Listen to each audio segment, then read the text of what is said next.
Issues related to women. Women have made great progress in many career fields, and many more employers, managers, professionals, and other workers in responsible positions are women than ever before. Even so, some employers and some career areas present barriers to women that are different than for men. Despite the fact that the numbers of women in the workforce have increased rapidly, employers still imagine or experience problems. Here are some comments expressed in a survey conducted by the Society of Human Resource Management. Working women with children have difficulties finding adequate child care in our area. Time off and absenteeism are big issues for our working mothers. Gaining co-worker acceptance of women in non-traditional roles is a serious problem. Many of our executives are uncertain how to manage women. We have more women managers, but few women officers, and none on the board of directors. The glass ceiling is a reality. Child care. Unlike women, men are not likely to be asked about their child care issues prior to being hired and are far less likely to experience sexual harassment or gender-related discrimination or prejudice. Interestingly enough, women employers are often just as concerned as male employers are about a woman's family status.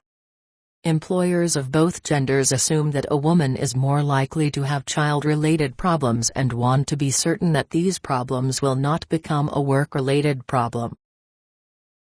A Harvard Business Review study documented that on average, working mothers put in an 84-hour work week between their homes and their jobs. Working fathers put in 72 hours, and married people with no children put in 50.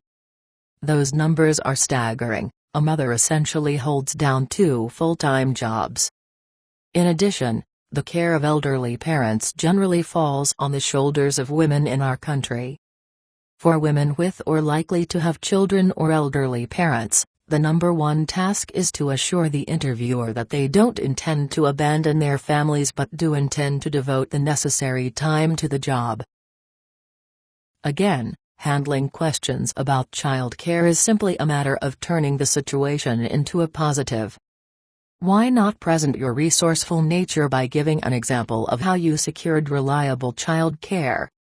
Or illustrate your management skills by describing how you handled work responsibilities when your child was ill and you needed to be at home.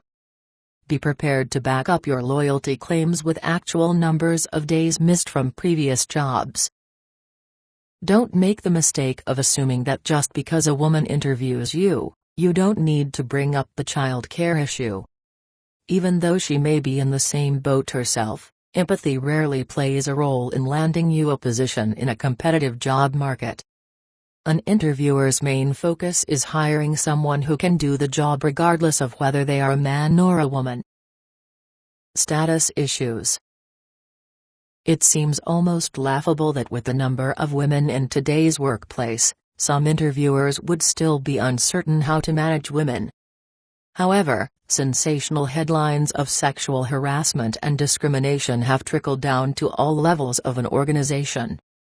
According to Carol Price, an educator and lecturer with Career Track who specializes in giving power presentations for women, you should begin establishing your equal status the second you walk in the room.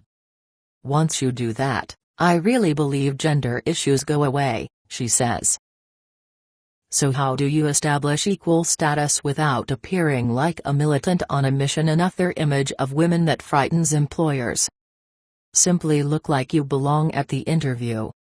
That means my head is held up, my shoulders are back, I walk in without hesitation, and I put my hand out, says Price. The handshake in particular is crucial. A handshake was originally devised to prove we were weaponless. In a job interview, that translates to you and I are equal in value when my hand goes out, Price says.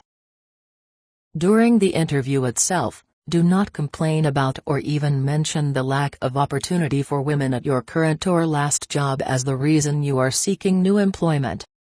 Don't bring up the fact that there may be questions about your competency at all. Assume you are accepted and you will be, Price advises.